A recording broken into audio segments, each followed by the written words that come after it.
Hey, what's up guys? I'm Jake from TodaysiPhone.com and here's what's going on this week. Alright, so first and foremost, as you all probably know by now, the iPad 2 came out this week. Our own Adriana braved the cold outside weather to stand in line for you.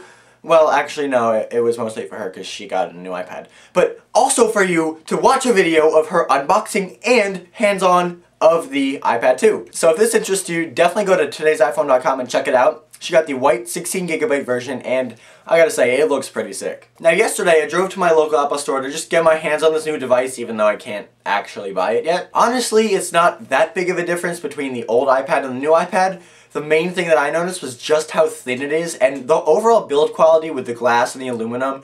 It just feels really sturdy. Okay, but the iPad 2 is out, those rumors are over, so of course now we turn to iPhone 5 rumors.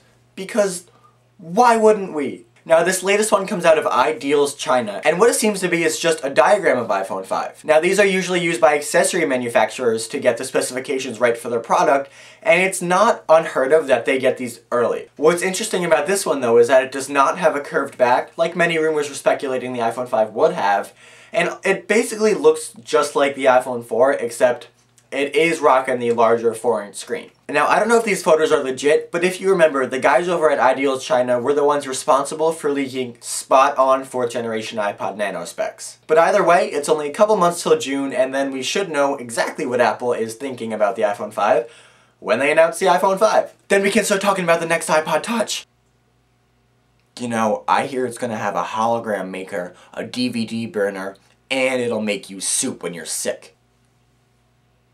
Alright, moving on. As of this week, iOS 4.3 is available for download for all compatible iOS devices. And while there aren't too many major upgrades with this next version of the iOS software, one thing that is really awesome is improved home sharing. Now this feature basically allows you to access your entire music library on your PC or Mac from your iOS device without actually putting any of those files on your device. Now, as you can imagine, this is an awesome way to save memory on your device while still being able to access all the music you love. This feature is super useful and super easy, and if you want to know how to do it, head over to TodaysiPhone.com and check out Cam's step-by-step how-to. Alright, next, a video's been going around the web this week of a guy over at MIC Gadget, and he appears to have got his hands on the 64GB iPhone 4. Now this is especially interesting because currently the iPhone 4 is only available in 32 and 16GB models. Now judging by the device's appearance in the video, this is not the next iPhone. It's more likely to be an old prototype of the iPhone 4 that just never made it to market. However, this is good news because it shows that Apple is thinking about and testing a 64GB iPhone, and it means it could be a possibility for iPhone 5. Now 64GB is a lot of space,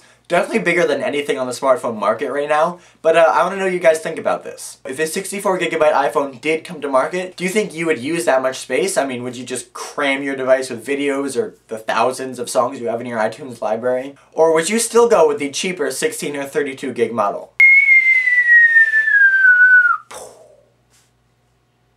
I was pointing at the comment section, obviously, which is where you should leave your answers to that question. That wasn't weird. Alright, moving on. In accessory news, I want to tell you guys about this cool little stand for your iPhone called the Piolo. Now this thing kind of looks like a bottle opener. It comes in blue, purple, magenta-ish, yellowish, greenish, black and white, and it just clips to the side of your iPhone wherever you want to clip it. You can stand it up horizontally or vertically, and it's only $6 US. It's cheap, it looks cool, it functions well. And if you're interested, you can get it over at piolo.com for $6 US or £4. And finally, in application news, Angry Birds! More specifically, Leprechaun Angry Birds! Angry Birds Seasons was updated to feature leprechauns, pots of gold, and clovers, all in honor of St. Patrick's Day, which is coming up on the 17th. It's available in the App Store now for 99 cents, so go check it out! Well, that's it for this week, guys. Thank you very much for watching, and remember, if you have any comments or questions, definitely follow me on Twitter at TIPJake, and I'll answer your questions to the best of my ability. Oh, one more thing. There will not be a This Week on Today's iPhone video next week because I'm going to Hogwarts.